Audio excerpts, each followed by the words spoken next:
தமிழகம் எங்கும் max gold cash for your gold. Max gold நீங்க தங்க மட்டும் இல்லைங்க, பிளாட்டினம், டைமண்ட், சில்வர், ரூபினி எதை வேணாலும் விற்கலாம். உங்களுக்கான பணம் ரொக்கமா கையிலயோ இல்லைன்னா பேங்க் அக்கௌண்ட்லயோ உடனடியாக செலுத்திடுவாங்க. மார்க்கெட் மதிப்பை விட 100 ரூபாய் ஒரு கிராமுக்கு உங்களுக்கு கூடுதலாக கிடைக்கும். தமிழ்நாடு முழுக்க டோர் ஸ்டெப் சர்வீஸும் இவங்க ப்ரொவைட் பண்றாங்க. உங்களுக்கு கோல்ட விற்கணும்னு அதுக்கு ஒரே ஒரு பெஸ்ட் பிளேஸ் மேக்ஸ் கோல்டு தான். கால் 04445454545. வணக்கம். Big topic with Karthik Mayakumar. டெல்லியில சிஜேபி பத்த வச்ச தீ இருக்குல்ல, இந்தியா முழுக்க பத்தி எரிய ஆரம்பிச்சிருச்சு. நம்ம தமிழ்நாட்டில் 1-2 இடங்கள்ல தானே போராட்டம் நடந்துட்டு இருந்துச்சு. நிலைமை அப்படி இல்லை மக்களே, வேற மாதிரி ஆயிட்டு இருக்கு. இதை பற்றி தான் முழுக்க பார்க்க போகிற நிகழ்ச்சிக்குள்ள போகலாம்.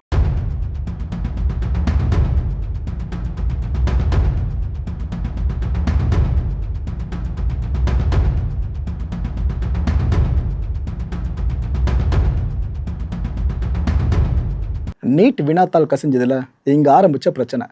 அதில் சம்மந்தப்பட்ட பல பேர் அரெஸ்ட் பண்ணி இருந்தாலும் சிஜேபி போராட்டத்தை அனௌன்ஸ் பண்ணிட்டாங்க.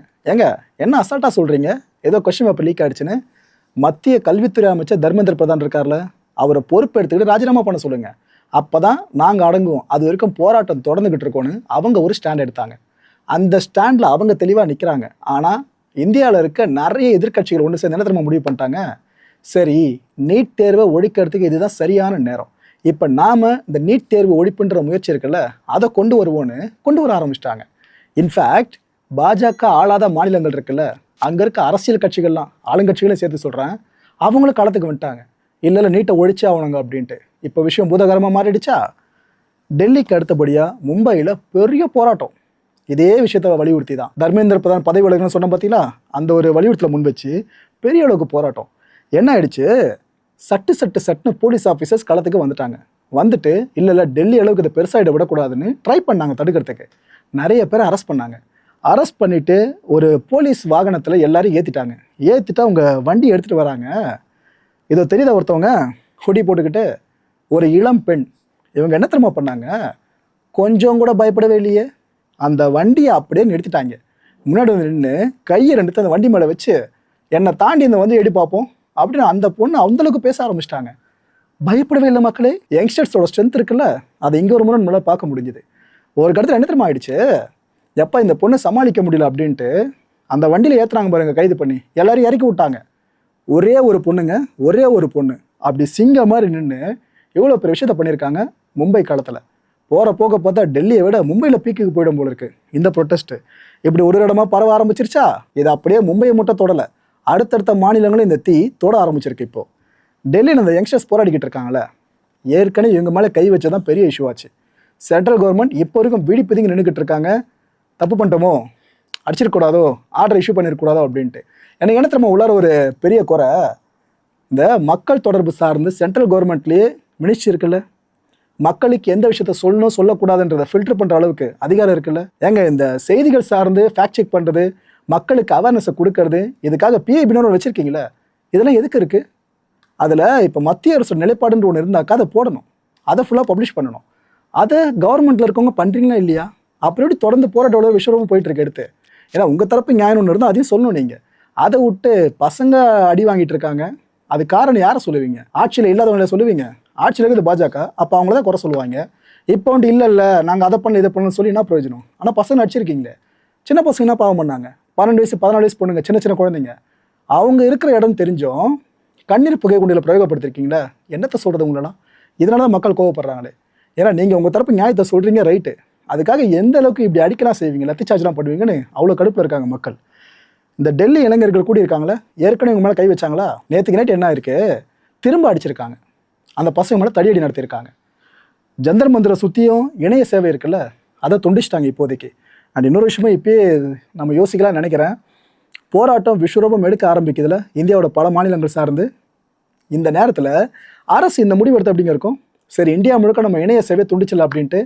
நடக்காதெல்லாம் நினைக்காதீங்க, இதுக்கு முன்னாடி பல நாடுகளும் நடந்திருக்கு. ஆனால் அங்கே எல்லாம் மீறி விஷயம் போனதுக்கப்புறம் தான் பண்ணுவாங்க அது. ஆனால் இந்தியாவில் பார்ப்போம், இப்போ அங்கே கட் பண்ணியிருக்கிறது இந்தியா முழுக்க கட்டாக வாய்ப்பு இருக்கான்னு சொல்லிட்டு. நாடாளுமன்ற வளாகம் இருக்குல்ல, இங்கே வினோதமாக ஒரு விஷயம் நடந்துச்சு தெரியுமா?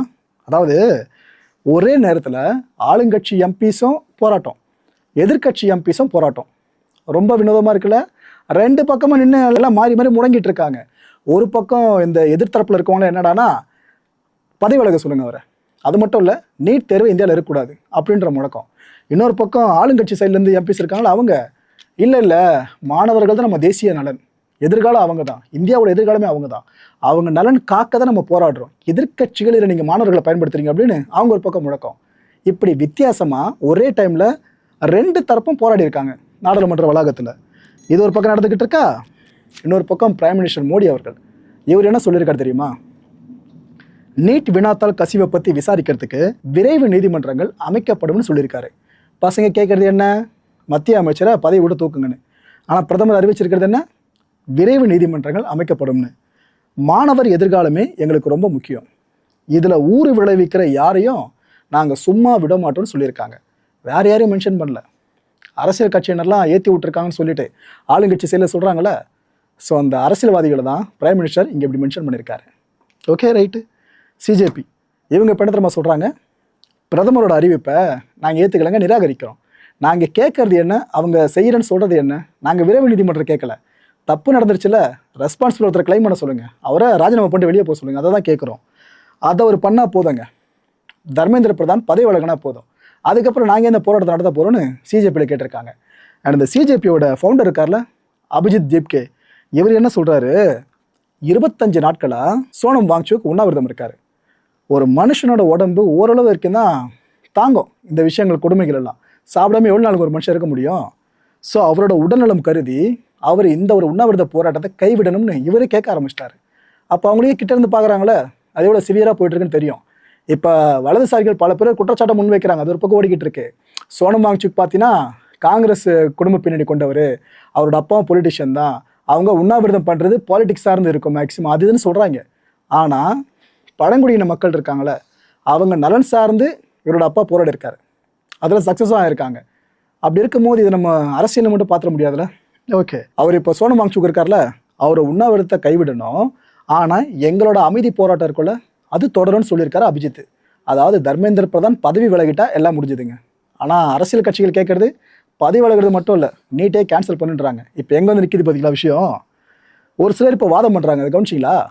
என்ன சொல்கிறாங்கன்னா, ஏன்பா படித்த பசங்க லட்சக்கணக்கான பேர் இருக்காங்க ஒரு வருஷமாக இந்தியாவில், அவங்க எல்லோரும் டாக்டர் ஆகிட முடியுமா? அதுதான் நீட் எக்ஸாமு. அவங்களுக்கு அவ்வளோ ஸ்டஃப் இருந்தால் நுழைவுத் தேர்வு எழுத சொல்லுங்களேன், எழுதி அவங்க பாஸ் பண்ணி மேலே போக சொல்லுங்களேன், படிக்க சொல்லுங்களேன். நுழைவுத் தேர்வில் ஜெயிக்க துப்பில்லாத மாணவர்கள் தான் இது போலாம் போராடுறதா நான் தான் அறிவாளி நினச்சிட்டு இருப்பாங்களே, அதுபோல் பல பேர் பேசிகிட்டு இருக்காங்க.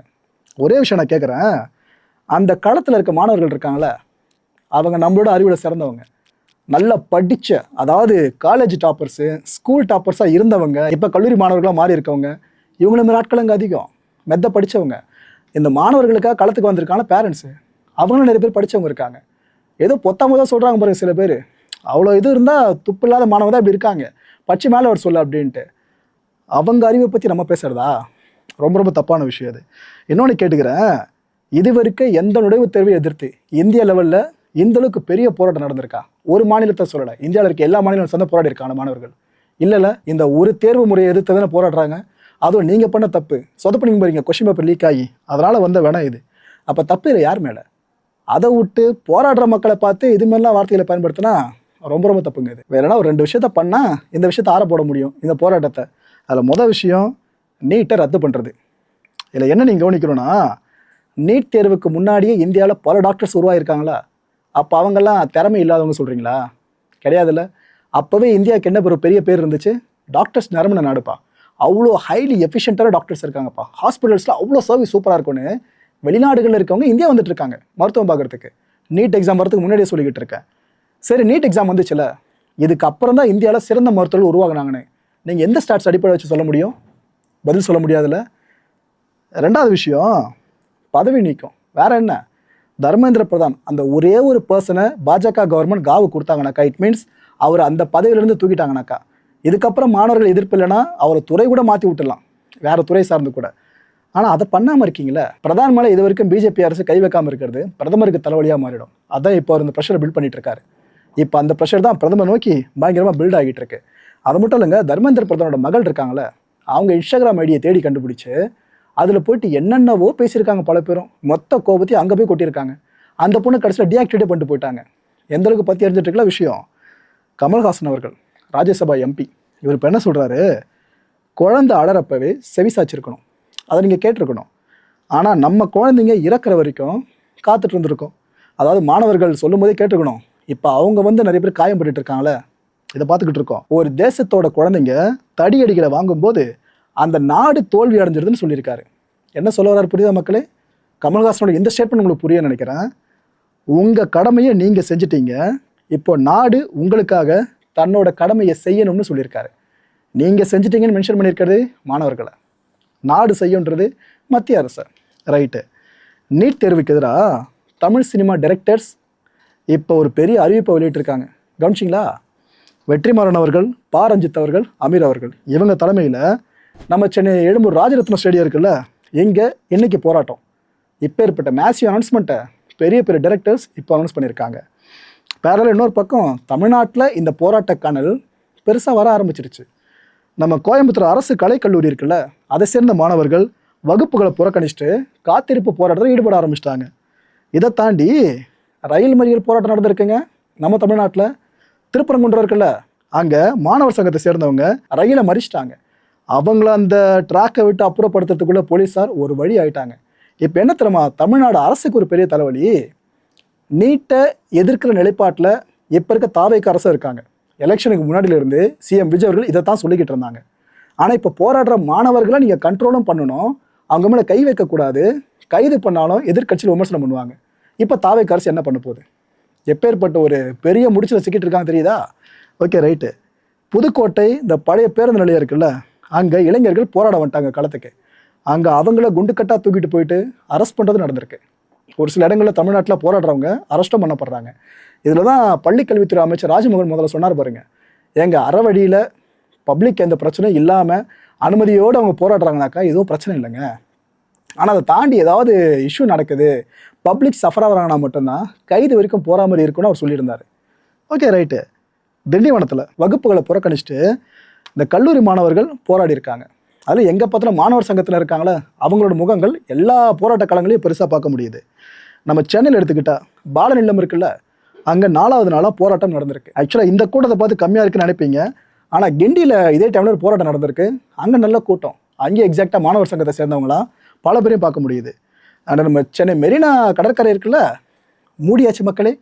ஏன்னா ஜல்லிக்கட்டு புரட்சி எல்லாருக்கும் ஞாபகம் இருக்கும். எந்த அளவுக்கு அங்கே பட்டுன்னு கூட்டம் குவிஞ்சு ஆயிரக்கணக்குகளை தாண்டி லட்சங்களை தொடுற மாதிரி போச்சு அங்கே சேர்ந்த கூட்டம். அதை மறந்துட முடியுமா? ஸோ போலீஸ் டிபார்ட்மெண்ட் அலர்ட் ஆகிட்டு என்ன பண்ணிட்டாங்க, இந்த மெரினா கடற்கரை இருக்குல்ல, அங்கே பொதுமக்களுக்கு அனுமதி இல்லைன்னு சொல்லிட்டு ஃபுல்லாக பேரிகேடை போட்டு மூடியாச்சு. இப்போ மெரினா மூடி இருக்கு. இதை மைண்டில் வச்சுக்கோங்க. உழைப்பாளர் சிலையில் ஆரம்பிச்சு கலங்கரை விளக்க வரைக்கும், இந்த கார்னர்லேருந்து அந்த கார்னர் வரைக்குமே எல்லா கேட்ஸையும் க்ளோஸ் பண்ணியாச்சு. மெரினா பீச்சை இந்த டைமில் ஆக்சஸ் பண்ண முடியாது. ஏன்னா சில பேர் பீச் பார்க்க போகிறோம் சார் அப்படின்னு போயிட்டு இதே காரணத்தை எல்லாரும் சொல்லி உள்ளே போயிட்டு அங்கே ஒரு போராட்டம் வெடிச்சுது, அவ்வளோதான். ஜல்லிக்கட்டு புரட்சி மாதிரி இன்னொன்றத்தை பார்க்குற மாதிரி ஆகிடும். அது இப்போ இருக்க அரசுக்கு பெரிய தலைவலி ஆகிடுமா? அதான் இப்போதைக்கு க்ளோஸ் பண்ணியிருக்காங்க. பொதுவாக அரசியல் சார்ந்த விஷயங்களில் பெரிய பெரிய ஆர்டிஸ்ட்லாம் வாய் திறக்க மாட்டாங்க, சினிமா கலைஞர்கள்லாம். ஆனால் இந்த விஷயத்தில் அப்படி இல்லைங்க. இதுக்கு முன்னாடி மௌனமாக இருந்தவங்க கூட இப்போ வாய்ஸ் அவுட் பண்ண ஆரம்பிச்சிட்டாங்க. நம்ம ஹிப்ஹாப் பாதி அண்ணா இருக்கார்ல, அவர் என்ன சொல்கிறாரு, போராடுறவங்களுக்கு தேவை தீர்வும் ஆதரவும் தான், மௌனமோ அச்சுறுத்தலோ வன்முறையோ கிடையாது, அவங்களோட பாதுகாப்பை அரசு உறுதி செய்யணும்னு இவர் கேட்டிருக்காரு. இன்னொரு பக்கம் ஹிப்ஹாப் பாதியை தொடர்ந்து நடிகை ஆலியா பட் அவர்கள், மக்களை இவங்களும் வாய்ஸ் அவுட் பண்ணியிருக்காங்க. ஏன்னா இப்போ யாரெல்லாம் வாய்ஸ் அவுட் பண்ணுறாங்களோ அவங்க கிட்டத்தட்ட மத்திய அரசு எதிர்க்கிற மாதிரி தான் பார்க்கப்படுவாங்க. இதை மைண்டில் வச்சுட்டு ஒரு ஸ்டேட்மெண்ட்டாக பாருங்கள். ஒவ்வொரு மாணவர் பின்னாடியும் பார்த்தீங்கன்னா பல கனவுகள் இருக்குது, அந்தந்த குடும்பங்களோட நம்பிக்கை இருக்குது. நம்ம பையனோ பொண்ணோ போய் நாளைக்கு சம்பாரித்து நம்மளை காப்பாற்றுவாங்கன்னு. அந்த குடும்பங்களுக்கு பின்னாடி நிறைய தியாகங்கள் இருக்குது, பேரண்ட்ஸோட தியாகங்கள் நிறைய இருக்குது. அந்த ஒரு பையனை அவங்க மாணவராக உருவாக்குறதுக்கு அந்த மாணவர்கள் போராடிக்கிட்டு இருக்கிறது அவங்களுக்காக மட்டும் இல்லை, எல்லாருக்காகவும் சேர்த்து தான் போராடுறாங்க. நாளைய சமுதாயத்தோட குரல் இருக்குல்ல, இதுக்கு செவி சாய்க்கணும்னு ஆலியா பட் கேட்டிருக்காங்க. இவங்களை தொடர்ந்து சல்மான் கான் அவர்கள், இவர் என்ன சொல்கிறாரு, வினாத்தாள் கசிவு அப்படின்றது ரொம்ப தீவிரமான பிரச்சனை. மாணவர்களுக்கு பேரண்ட்ஸ் ஆதரவு கொடுத்துட்டு இருக்கீங்களே போராட்ட காலத்துக்கே வந்து, இதை பார்க்குறப்ப எனக்கு மகிழ்ச்சியாக இருக்குன்னு சொல்லியிருக்காரு. அமைதியாக தான் மாணவர்கள் போராடுறாங்க. கல்வி மேலே ஈடுபாடு கொண்ட இந்த தலைமுறை இந்தியாவுக்கு கண்டிப்பாக பெருமை சேர்க்கும். ஸோ அங்கே கேட்குறத பண்ணி கொடுங்கன்ற துணியில் தான் சொல்லாமல் சொல்லியிருக்காரு சல்மான் கான். அண்ட் இவ்வளோ பேர் சொன்ன விஷயங்கள் இருக்குல்ல, இதெல்லாம் தாண்டி ஒரு ஃப்ரேஸில் அதை முடிக்கட்டுமா? மாணவர்கள் கேட்குற கேள்விகள் இருக்குல்ல, இதுக்கு பதிலாக வாயில் சொல்லணும், லத்தியில் சொல்லக்கூடாது. இதை நீங்கள் பண்ணிங்கன்னா தான் இந்தியா முழுக்க எதிர்ப்பு இன்னும் பெருசாக மாறிக்கிட்டு இருக்கோம். இந்த தவறு எப்போ அவங்க திருத்திக்க போகிறாங்கன்னு தெரியல. ஏன்னா ஸ்டூடெண்ட்ஸுங்க இவங்க தொட்டா எதுவும் அவங்க பண்ண மாட்டாங்க. ஒரு ஸ்டூடெண்ட் மேலே கை வச்சா எல்லாம் பிளிரி ஓடிடுவான்னு நினைக்கிறீங்களா? ஒருத்தரை தொட்டா 10 பேர் வருவாங்க, 10 பேர் தொட்டா 100 பேர் ஆகும். அந்த மாநிலத்தை தாண்டி இந்தியா முழுக்க இருக்க எல்லா மாநிலங்களும் சேர்ந்த மாணவர்களும் களத்துக்கு வர ஆரம்பிப்பாங்க. ஸோ அந்த லத்திகளை இப்போ பயன்படுத்தாமல் இருக்கிறதா நல்லது. இல்லைனா விஷயம் எப்படினாலும் பெருசாக போயிடும். போராடுற இளைஞர்கள் தான் நாளைய இந்தியா, அதை மறந்துடாதீங்க. நமக்கெல்லாம் வயசாகிட்டு போயிடுவோம், ஆனால் இப்போ போராடுற பசங்க இருக்காங்களே, அவங்க தான் நாளைக்கான இந்தியா. அவங்களோட குரல் ரொம்ப ரொம்ப முக்கியம். அதை நசுக்கிறது ஏற்றுக்க முடியாத விஷயம். ப்ரோ, மாணவர்கள் போராட்டம்னு சொல்லிட்டு என்னென்னமோ பண்ணுறாங்க தெரியுமா? போலீஸ் அடிக்கிறாங்க, ஒருத்தரை போட்டு 10-20 பேர் மிதிக்கிறாங்க, அதெல்லாம் அவங்க கண்ணுக்கு தெரியாதா அப்படின்னு கேட்பீங்க. மக்களே, இதில் ஒரு விஷயம் நீங்கள் தெளிவாக பார்க்க வேண்டியது நோக்கம் என்ன. இப்போ போலீஸ் ஆஃபீஸர்ஸ் அந்த காலத்துக்கு வந்து மல்லு கட்டுறாங்க அப்படின்னா அந்த போலீஸ் ஆஃபீஸர்ஸ்க்கும் குடும்பம் இருக்கும், அவங்களுக்கு அனுப்பி விட்றாங்களே. ஸோ நம்மளோட குறி அவங்க மேலே போடுமே தவிர இவங்க மேலே வரக்கூடாது. அதாவது நம்மளை நோக்கி வந்து அம்பு இருக்குல்ல, அதை விட்டுருங்க, பில்லு இருக்குது பாருங்க, அதை பாருங்கன்ற. அங்கே ப்ரெஷர் பில்ட் ஆனால் தான் இவங்க கொஞ்சம் அடங்குவாங்க. அதுவும் இப்போ ஏறி இருக்க கூட்டத்தெல்லாம் பார்க்குறப்ப இந்த போலீஸ்காரங்களும் கொஞ்சம் பின்வாங்க ஆரம்பிச்சிட்டாங்க. ஐயோ இவ்வளோ பசங்களா அப்படின்ட்டு அந்த நிதர்சனத்தை புரிஞ்சுக்கணும். சரி, ஓகே, நீங்கள் சொல்கிற ஒரு விஷயத்தின்படியே வரேன். எல்லா மாணவர்களும் சமூக பொறுப்போடு இந்த சமூகம் நல்லா செழிக்கணும், படித்து மேலே வரணும், இந்த மைண்ட் செட்டில் இருக்கானு கேட்டிங்கன்னா ப்ராக்டிக்கலாக சொல்கிறேன் இல்லை. இதை நான் சொல்கிறதுனால பல பேர் ஏமால கோவப்படலாம். போராட்ட காலத்தில் இருக்க மாணவர்களுக்கு ஆதரவு தெரிவிக்கிற அதில் மாற்றுக்கிறது இல்லை. ஆனால் மாணவர்கள்ன்ற பேரில் ஒரு சில விஷயத்த பண்ணிட்டு இருக்காங்க பாருங்க பசங்க. எல்லாரும் காலேஜ் படிச்சுட்டு வந்திருக்கோம், எல்லாரும் ஒரு டீமாக சுற்றி இருக்கும், நம்ம டீம் பசங்க அப்படின்ட்டு. ஆனால் அப்போ இருந்தோட இப்போ அதிகமாகிட்டு இருக்குங்க இந்த மோதல்கள். அதாவது ஒரு பக்கம் டெல்லியில் நீதிக்கு போராடுற மாணவர்கள், இன்னொரு பக்கம் தமிழ்நாட்டில் சில முட்டாள் கூட்டங்கள் மாணவர்கள்ன்ற பேரில் எழுதமா பண்ணியிருக்காங்க. நம்ம கிண்டி ரயில்வே ஸ்டேஷன் இருக்குல்ல, இங்கே இந்த பச்சையப்பன் கல்லூரி மாணவர்களும் நந்தன கல்லூரி மாணவர்கள் இருக்காங்களே, 2 தரப்பும் சண்டை. இது நாங்கள் படிக்கிற காலம், அந்த காலேஜ் டைமு, அதுக்கு முன்னாடி காலேஜ் டைமு, அதுலேருந்தே தொடர்ந்துக்கிட்டு இருக்க சண்டை. முதல்ல ரூட் அடிக்கும் போது சண்டை ஆரம்பிப்பாங்க, இப்போ ஸ்டேஷன் வரைக்கும், ரயில்வே ஸ்டேஷன் வரைக்கும் சண்டை போயிட்டுருக்கு. இதில் என்ன காரணமாக இருக்கும்னு நினைக்கிறீங்க? யார் பெருசு, தௌலத்துக்கு இவ்வளத்து, இந்த பிரச்சனை அந்த பிரச்சனை, சின்ன சின்ன பிரச்சனைகளுக்கு பொருளை போட்டு வர்றது. கல்லூரி பசங்க கையில் புத்தகம் தூக்காமல் பொருளை தூக்கிட்டு இருக்காங்க. இதில் என்ன ஆயிடுச்சு தெரியுமா? இன்னொரு கொடுமை, இந்த சண்டையில் சம்மந்தமே இல்லாத இன்னொரு ப்ரைவேட் காலேஜ் ஸ்டூடெண்ட் ஒருத்தர், அவர் வேடிக்கை பார்த்துருக்காரு போல இருக்கு ஓரமாக, அவர் மேலே கல்லுப்பட்டு அவருக்கு காயம் ஏற்பட்டிருக்கு. இப்போ ரயில்வே போலீஸார் வழக்கு பதிவு பண்ணி 5 பேர் அரெஸ்ட் பண்ணியிருக்காங்க. டெல்லியில் போராடுற மாணவர்களுக்கு ஒட்டுமொத்த நாடும் துறன்னு இருக்குது. ஆனால் இது போல் மாணவர்கள் என்னங்க பண்ணுறது? இப்போ டெல்லியில் ரீசெண்டாக மூடினாங்க பார்த்தீங்களா இந்த மெட்ரோ ரயில் நிலையங்கள்லாம், அதை திரும்ப இப்போ திறந்துட்டாங்க. டெல்லியில் இருக்க எல்லா மெட்ரோ ஸ்டேஷன்ஸும் இப்போ திறக்கப்பட்டிருக்கு. ஆனால் இன்னொரு விஷயம் மைண்டில் வச்சுக்கோங்க, நிலைமை போராட்ட காலம் இன்னும் பெருசாக போகுதுன்னு வைங்க, அந்த திறக்கப்பட்ட ரயில்வே நிலையங்கள் திரும்ப மூட ஆரம்பிச்சிருவாங்க. இதுவும் மைண்டில் வச்சுக்கணும். மக்கள் இந்த கான்டென்ட்டை பொறுத்தவரைக்கும் நாமெல்லாம் சிந்திக்க வேண்டியது ஒரே ஒரு விஷயந்தான், அரசியல்வாதிகளை தயவு செஞ்சு நம்பாதீங்க இந்த போராட்ட காலத்தில் இருக்கிறவங்க. ஏன்னா அரசியல்வாதிகள்ன்றவங்க அரசியல் பண்ண மட்டும் தான் களத்துக்கு வருவாங்க தவிர, உங்களுக்குன்னு சொல்லிட்டு நான் அடித்து சொல்கிறேன், அரசியல்வாதிகள் பெருசாக களத்துக்கு வர மாட்டாங்க.